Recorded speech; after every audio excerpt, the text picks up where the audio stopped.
Hello and welcome to HUB Highlights. My name is Charlotte Tarsi and I'm the Program Manager for the Plymouth County HUB, a South Shore grant-funded program overseen by PARI, the Police Assisted Addiction and Recovery Initiative.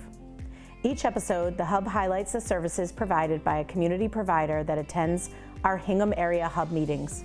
Today's program will focus on Father Bill's and Mainspring. Today I have with me Taylor DeSanti from Father Bill's and Mainspring. It's nice to see you here in person. Yes, absolutely. Thanks for having me. We've been working together for a while, so it's nice to finally get to be here and talk about what Father Bill's does and the programs that are offered. So do you want to just start off with a little introduction and tell me about what you do at Father Bill's and the programs that are offered? Yeah, sure. So Taylor DeSanti, I've been with Father Bill's in Mainspring for 5 years now. Currently the triage director, started my career as the rehousing manager at Father Bill's place in Quincy, but now I transitioned into the triage department. So the triage department is something that has been new for the agency. It's created about a year ago, which really is something that we've been trying to move towards, but really came out of the pandemic. So my previous role was kind of what we think of the back door of shelter services, trying to exit people out of the shelter, rapid rehousing, getting them into permanent housing. The triage department really is the front door of the shelter. So how do we prevent people from becoming homeless? How do people start to come to us before they feel like they're in a housing crisis? Previously, still, we are seeing people who come to us when they have run out of other options. So we're really trying to get upstream, trying to connect with people before they start to become homeless and when they start to become in a housing crisis. So my team works with people on diversion. So how do we divert someone? If they're coming into shelter tonight, can we mediate a conversation with their family to have them stay with their family? And then we'll try to work on getting them into their own housing. If they have a Section 8 or some sort of subsidy and they just need help with upfront moving costs, we can assist with that. And then we also, for folks who aren't in the shelter but they're living outside in places not meant for human habitation, we work with those folks as well, either trying to get them right from the street into housing. If they want to come into shelter, they'll transition to our shelter team. But we're really trying to think outside of the box, work with people the best that we can to make sure that they're getting the services that they deserve. And that's, really interesting to hear about Father Bill's, because when I think of Father Bill's in Mainspring, having grown up in Plymouth County, I think of the shelter in Brockton, I think of the shelter in Quincy. And so I didn't realize before we started working together that this diversion, the outreach that you do, the tenancy preservation, all of that is part of Father Bill's as well. Maybe you can talk a little bit about some of the services that you offer in the Hingham and Norwell area. Yeah, so Hingham and Norwell, they're in our service area. And so if there's anyone in those towns that are experiencing homelessness, living outside, our team will go right to them to meet with them. If the person does not feel comfortable with that, they can come to us. We can meet somewhere in the public, whatever they feel comfortable with. And so we will try to see how we can, if we're really person-centered, so we'll ask the person what they want, and then we'll go from there. So if they're not ready for housing yet, that's okay. We'll try to build that rapport with them, let them know that it's a safe space, that we're really just there to try to assist them in whatever they need and whatever the services that they're trying to get. And then we also have permanent supportive housing in the Hingham area. So folks who were previously homeless are now living in housing that they can stay in as long as they want, as long as they need. And then we have case managers who are working with them in those areas as well. And of course, if they want to come into shelter, they're certainly more than welcome to come into shelter. And then they would work with our case managers, our rehousing case managers in the shelter, whether it be they want help with getting into a career, helping build their resume, whatever gets them close to housing. So the goal is always housing, but we also know that there's little steps that folks may need assistance with in order to get them to that, to those housing goals. So we will work on all those little things to we're really trying to get the folks to self-sufficiency. That's really great. I don't think I realized that you also help with unemployment and how do we find a way for people to have a sustainable income, a way that they can stay in the home that you help to rehouse them into. And that's really great. And I know that at the Hub, we've definitely noticed an uptick in housing. It's approximately 55% of the situations that come to the Hub are experiencing some sort of difficulty with housing, whether it be behind in the rent, facing eviction, or just being homeless, living on the streets. And you mentioned trying to catch them upstream. So when you talk about diversion, what is that diversion program do, and when is it a good time for people to reach out and say, I need help, so before I'm not housed anymore? Right. So we have diversion specialists that will work with folks, and it really is like, what can we do to ensure that you're not going to end up experiencing homelessness? So if they need help with arrears, we can do a certain amount of arrears. It really is a case-by-case scenario that the team will say, hey, this is what just came up. How do we best attack this? So that we really work as a team to see how we can best support that individual. And then if we need, like you mentioned, our TPP team, so the tenancy preservation team, we have folks that are in housing court where people are facing eviction. So if they are already in a housing court, we have staff that are there that can help mediate between the landlord and the tenant to see, hey, can we keep this person in their unit? So in order for the TPP team to get involved, the tenancy has to be preservable. It's kind of in the title. But if the landlord and the tenant, they want to work together and the person wants to stay there, they can come up with a payment plan, right? So like, okay, I'm going to pay this amount. And then there are sometimes we have funds that can help pay someone's rent or pay their arrears so that they don't have to do it alone, but they're contributing some of their money towards it as well. But if the unit is not preservable, so like say the tenant doesn't want to stay there, or the landlord says, you know what, I'm selling this unit or I'm selling the building, they really can't stay here anymore, we will try, that's where our diversion team comes in, because the TPP said, okay, we can't preserve it, so they switch it over to our team with the diversion. And so diversion tries to step in and they say, okay, you can't stay here, what does your income look like? They help them do budget plans, what can you afford? As you mentioned, a lot of the things that we're seeing in the Hub are people with in-housing crisis. And as we all know how expensive it is to live in Massachusetts, never mind the South Shore. And so our folks that are in the South Shore are seeing these increasing rents and they're not sure what to do. And they don't want to leave because it's what they know, it's where their family is, it's where their friends are, it's where all their services are, it's where they feel safe. So we try to make sure that we can keep them in that area the best that we can. Sometimes we do have to look outside of the area to where the person can afford.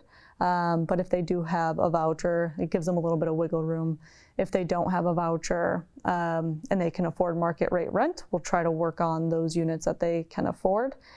Now, we do unfortunately see some folks who lost their job and they have no income and they're looking for a new job. But in the meantime, they need to show to a landlord that they have some sort of income. So if the unit's not preservable and the team can't divert the person, we do offer them shelter.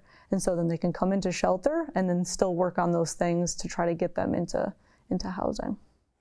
So how is Father Bill's and Mainspring funded? So we are funded through the state and federal, and then we also have a development team that publicly and privately raises funds as well. So are there any fees associated with the services that you provide at Father Bill's and Mainspring? There are no fees. Our services are free, and we encourage people to use them, as much as they need. We are in the process of building a housing resource center in Quincy, right across the street from Father Bill's at 39 Broad Street. So it's going to be a brand new building, also with 30 units of permanent supportive housing behind it. So we are really, that's the whole model of the upstream. So the Housing Resource Center will be day services so that people can come in during the day, meet with a diversion specialist if they need to, meet with an outreach worker if they need to, or if they need shelter and we can't divert them, we'll be there.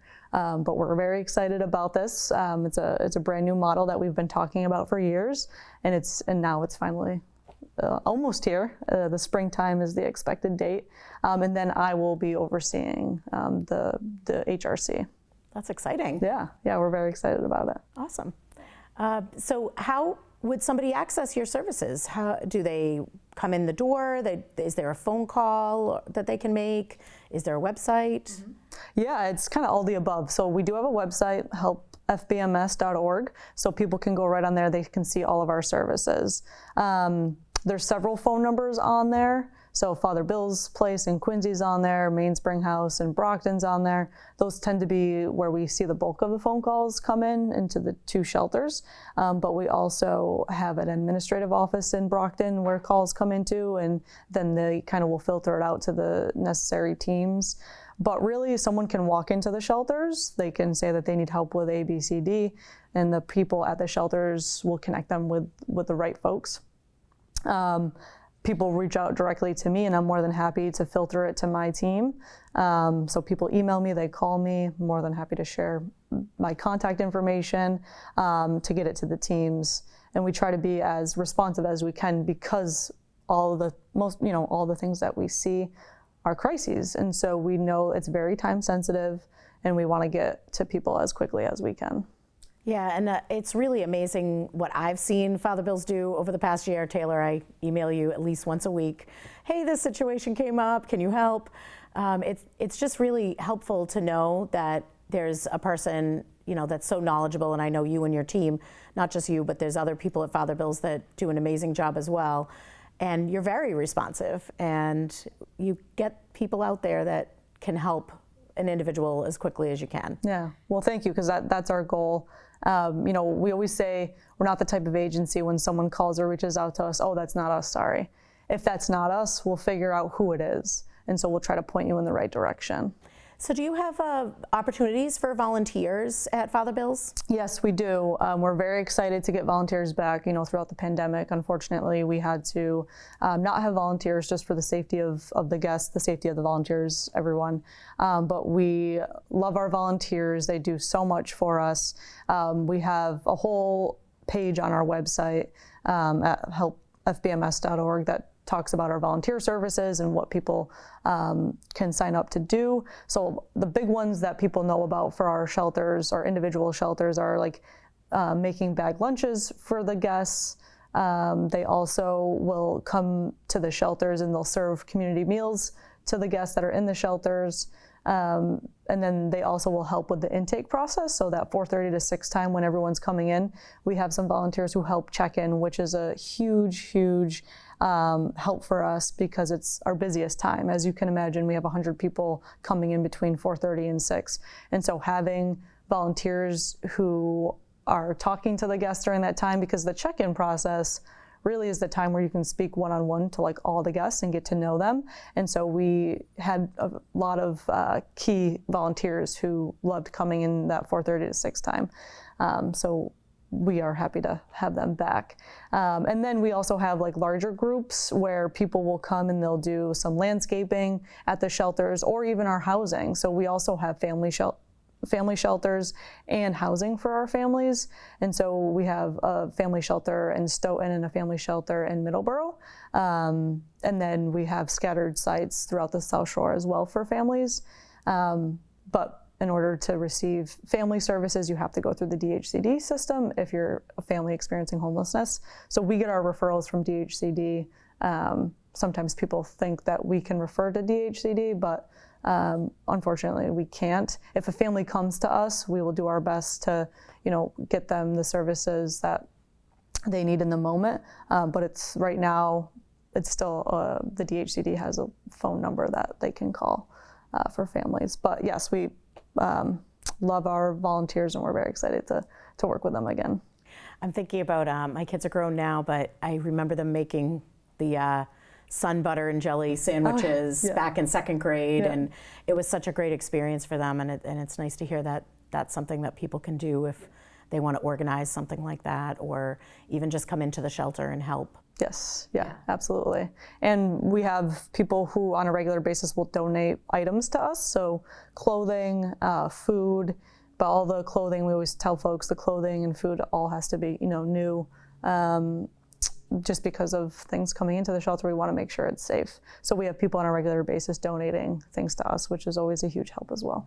For those of us that don't know what the DHCD is, can you tell us a little bit about that, just so if people are watching and they have questions about that? Yeah, so DHCD is Department of Housing and Community Development. So they oversee all family shelter services. And so it's, whereas like Father Bill's and Mainspring, we oversee our individual shelter. We have those the individual shelter, we have the family shelters, but DHCD oversees those more closely. DHCD, overall oversees our shelter as well, but the family process is different than an individual process. And so the DHCD family shelter process is at the Department of Transitional Assistance buildings. So folks used to be able to walk into the DTA. I think they are starting to be able to now. Don't quote me on that. But they still are saying call the number if you are a family experiencing homelessness or in a housing crisis, and then they will direct you where to go. Because any family in Massachusetts, you can get placed anywhere in family shelter throughout the state. Do you feel that there's been an increase in people coming in to ask for help since the eviction moratorium ended? Yeah, I would definitely say so. And I think the pandemic obviously, caused a lot of folks to become homeless and need services. And then for us during the pandemic, we had to depopulate our shelter. Had 150, 170 people in the shelters, pretty much all on top of each other. And so there's a little bit of silver lining with the pandemic because it really opened up people's eyes to kind of like the warehouse model of shelters, which is like we've been saying for years now that it's not sustainable. And so the HRC is getting us closer to where, that model of let's get it upstream. Let's see how we can really prevent homelessness instead of, the warehouse model of get everyone in the shelter and then let's try to work on it. So there's that little silver lining where we can't go back, right? So we can't go back to people being on top of each other and just getting in as many people as we can. Of course, we will do what we need to do to shelter those that need it, especially during severe weather. We will do our best to make sure that people are socially distant and safe. And that, if people are feeling sick, we take the necessary steps to make sure that they're taken care of and isolated and not spreading it to the rest of the shelter. And since we depopulated, we saw our numbers in COVID really go down. And so we were fortunate enough that we were able to depopulate and keep people safe. Great. So I know you cover this area of the South Shore. How big is the catchment area that what towns can access Father Bill's and Mainspring? So for shelter, anyone can access shelter. We don't have a specific catchment area for those services. Funding tends to be a little different because our funding, the grants that we receive say a certain area. So if someone calls us and say they're from a different outside of the South Shore, we try to get them to those services in those areas, say like Boston, Fall River, Taunton, New Bedford. We'll try to refer them to the services in their area. However, the idea is like if they're going to end up in our shelter or if they're going to end up on the street in our areas, like we're going to try to do our best to make sure that that doesn't happen. And so we'll either connect them directly with those services in the area, or we'll do a case-by-case scenario and say like, okay, this person is from this town, but they're actually sleeping outside in Brockton or Hingham, so or Norwell. So let's work with them because they are in our area. But yeah, we do not have anyone can come into shelter if they need it. Great. Yeah. I think that wraps up the questions I had for you, Taylor. Do you have anything else that you wanted to share about Father Bills?